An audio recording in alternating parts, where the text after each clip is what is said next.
হালকা দুলছে, ঘড়ির কাঁটা এগোচ্ছে ধীরে ধীরে। তারপর ক্যামেরার একদম ডান পাশে থাকা বুকশেলফটা পেছনে অদ্ভুত একটা নড়াচড়া দেখা গেল। আমার বুক ধড়াস করে উঠল। পরের কয়েক সেকেন্ডে যা দেখলাম সেটা কোনো দুঃস্বপ্নের চেয়েও ভয়ঙ্কর। বুকশেলফটা পেছনে কাঠের প্যানেলটা আস্তে আস্তে ভেতরের দিকে সরে গেল।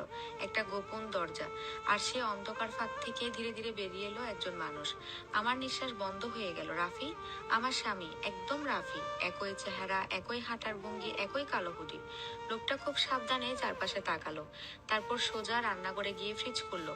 আমি কাঁপতে কাঁপতে ভিডিওটা থামিয়ে দিলাম। অসম্ভব, এটা অসম্ভব। রাফি তো মালয়েশিয়ায়, তাহলে?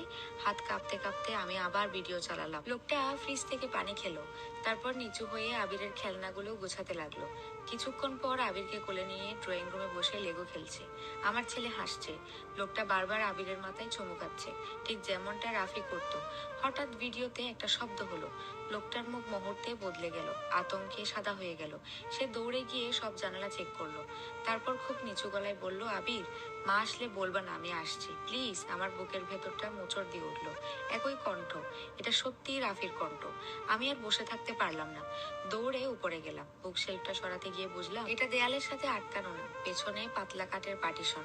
আমি সমস্ত শক্তি দিয়ে ঠেলতেই সেটা সরে গেল, আর ভেতরে দেখা গেল অন্ধকার সরু একটা পথ। আমার পুরো শরীর কাঁপছিল।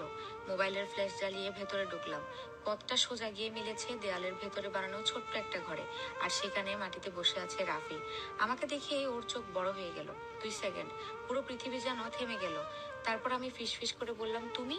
রাফি চোখ ভিজে উঠল। 4 মাস পর নিজের স্বামীকে সামনে পেয়েও আমি এগিয়ে যেতে পারলাম না, কারণ ওর চোখে আমি এমন ভয় দেখেছিলাম যে ভয় একজন মানুষ মৃত্যুর আগে পায়। রাফি কাপা গলায় বলল, আমি জানতাম তুমি একদিন জেনে যাবে। আমি ঠান্ডা গলায় বললাম, মালয়েশিয়ায় কে আছে? রাফি মাথা নিচু করলো।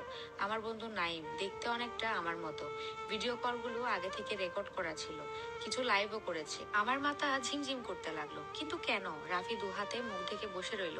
অনেকক্ষণ পর ভাঙা গলায় বলল, আমি একটা ভয়ঙ্কর জিনিস জেনে ফেলেছিলাম মেহরিন। আমি স্তব্ধ হয়ে শুনেছিলাম। রাফি একটা বড় কনস্ট্রাকশন কোম্পানিতে কাজ করত। কয়েক মাস আগে কোম্পানির কিছু অবৈধ হিসাব আর দুর্ঘটনায় মানুষ মরার প্রমাণ ওর হাতে আসে। ও প্রতিবাদ করেছিল। তারপর থেকে ওকে অনুসরণ করা শুরু হয়। এক রাতে অফিসের এক সহকর্মী অ্যাক্সিডেন্টে মারা যায়।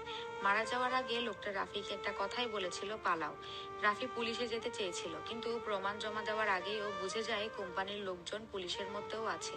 তখনই ও নিজে বিদেশে যাওয়ার নাটক সাজায়। সবাই যেন ভাবে সে দেশেই নেই, কারণ ও নিশ্চিত ছিল যদি কেউ জানতে পারে সে ঢাকাতেই আছে, তাহলে শুধু ও না, আমি আর আবিরও মারা যাব। আমার চোখ দিয়ে টপ টপ করে পানি পড়ছিল। তাহলে আমাকে বলনি কেন? রাফি তাকালো, চোখ দুটো লাল। তুমি যত কম জানতে তত নিরাপদ থাকতে। আমি ভেঙে পড়লাম। 4 মাস ধরে একই ছাদের নিচে আমার স্বামী লুকিয়েছিল, আর আমি কিছুই জানতাম না। হঠাৎ নিচতলা থেকে দরজা খোলার শব্দ এলো। রাফির মুখ মুহূর্তে ফ্যাকাশে হয়ে গেল। সে ফিসফিস করে বলল, ওরা এসে গেছে। আমার বুক কেঁপে উঠল। পরের কয়েক সেকেন্ডের নিচে ভারী পায়ের শব্দ শোনা গেল। কেউ বাসার ভেতরে ঢুকেছে, একজন না একাধিক। রাফি তাড়াতাড়ি একটা পেন ড্রাইভ আমার হাতে দিল। এটার ভেতরে সব প্রমাণ আছে, যদি কিছু হয় আবিরকে নিয়ে পালাইবা। আমি কাঁপতে কাঁপতে বললাম, না, আমরা একসাথে যাব। ঠিক তখনই নিচ থেকে একটা কর্কশ গলা ভেসে এলো, রাফি, বের হয়ে আয়। আমার পুরো শরীর ঠান্ডা হয়ে গেল। রাফি চোখ বন্ধ করলো, যেন এই মুহূর্তটার জন্যই একদিন অপেক্ষা করছিল। তারপর হঠাৎ সে আমার দিকে তাকিয়ে হাসলো, অদ্ভুত শান্ত একটা হাসি। একটা কথা জানো? আমি কাঁদতে কাঁদতে মাথা নাড়লাম। রাফি বলল, এই 4 মাসে সবচেয়ে কষ্টের ছিল নিজের ছেলেকে কোলে নিয়েও বাবা বলে ডাকতে না পারা। আমার বুক ভেঙে চুরমার হয়ে গেল। নিচে তখন দরজা ভাঙার শব্দ।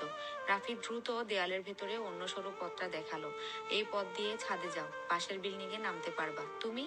সে কিছু বলল না, শুধু আমার কপালে কপাল ঠেকালো, ঠিক যেভাবে বিয়ের রাতে ঠেকিয়েছিল। তারপর ফিসফিস করে বলল, আবিরকে বলবা বাবা আর ভয় পায় না। আমার গলা দিয়ে কোনো শব্দ বের হলো না।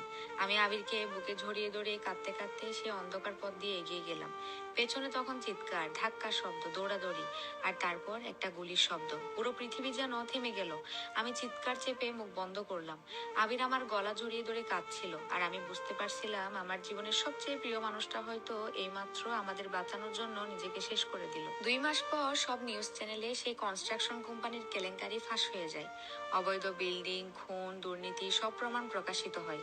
অনেক বড় বড় মানুষ গ্রেফতার হয়, কিন্তু রাফি আর ফিরেনি। পুলিশ শুধু বলেছিল সেদিন রাতে আগুন লাগার পর ঘরের ভেতর থেকে একটা পোড়া লাশ পাওয়া গেছে। আমি কখনো ডিএনএ টেস্ট করাইনি, কারণ আমার এখনো বিশ্বাস রাফি কোথাও না কোথাও বেঁচে আছে। হয়তো খুব দূরে দাঁড়িয়ে এখনো আমাদের দেখছে। আজও মাঝরাতে মাঝে মাঝে আবির ঘুমের মধ্যে ফিসফিস করে বলে, মা, বাবা আসছে। আমি আর ওকে থামাই না, শুধু বুকের সাথে জড়িয়ে নেই, কারণ কিছু অপেক্ষা মানুষ কখনো শেষ করতে চায় না, সমাপ্ত।